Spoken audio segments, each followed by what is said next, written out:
Hello everyone, Pantoufleee here today for a new review concerning the Centurion 7.1, the Tier 9 British medium tank. So, let's talk about the pros and the cons first before talking about the replay.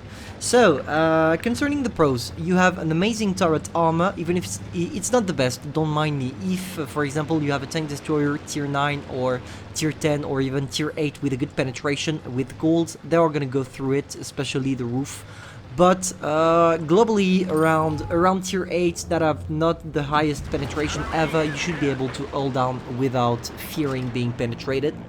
Also, of course, the main thing about the tank concerning the pros, it's the gun, because as you may or may not know, British tanks have HESH. And the HESH is the gold shell on this tank, which means you're gonna have the same alpha damage as HE, but with a better penetration. You have around 210 millimeters of penetration with your Centurion 7.1 gold shells, which makes it one of the best DPMs at tier 9, especially if you're playing full HESH. And that's the point of this tank. If you don't want to play full HESH with this and you still need a lot of credits because HESH are expensive, don't go for it. You need to play it full HESH. If not, you're not gonna be using it the way it is supposed to be played. So now let's talk about the cons. Of course, if you need to play it full gold, it's gonna be an expensive tank to run around. Also, we can talk about the fact that it goes only to 40 kilometers per hour. Clearly not the best mobile tank ever. But you will get used to it, especially with HESH shells. Now, how do you want to play it? You don't have the best mobility, which means you can't take really advanced position before the rest of the mediums or enemy team. Now, you do have a strong turret armor. So maybe the best thing to do with this tank is to combine both the hold down and peekaboo technique with some circling shooting with HESH only. Because 440 alpha damage every 8.4 seconds is clearly gonna give you a path to the victory, especially when, for example, you're facing E50s that have weak side armor.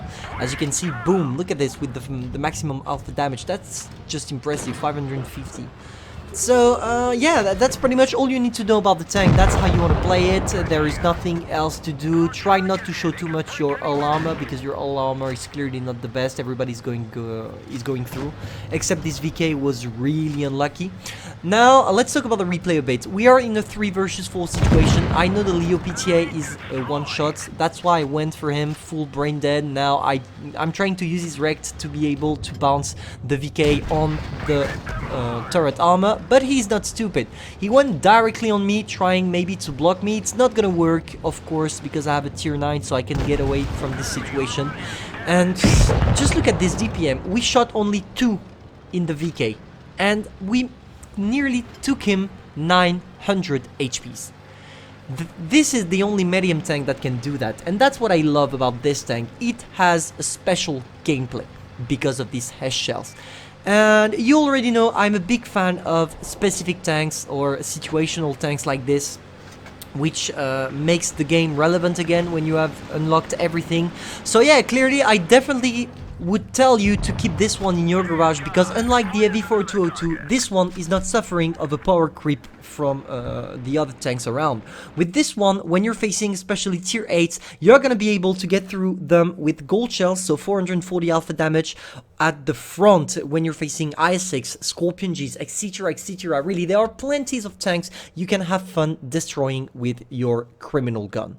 So I hope you enjoyed this review. If that's the case, feel free to subscribe, like, and share. And seriously, guys, you should give this tank a go. Thank you all for watching, and see you soon.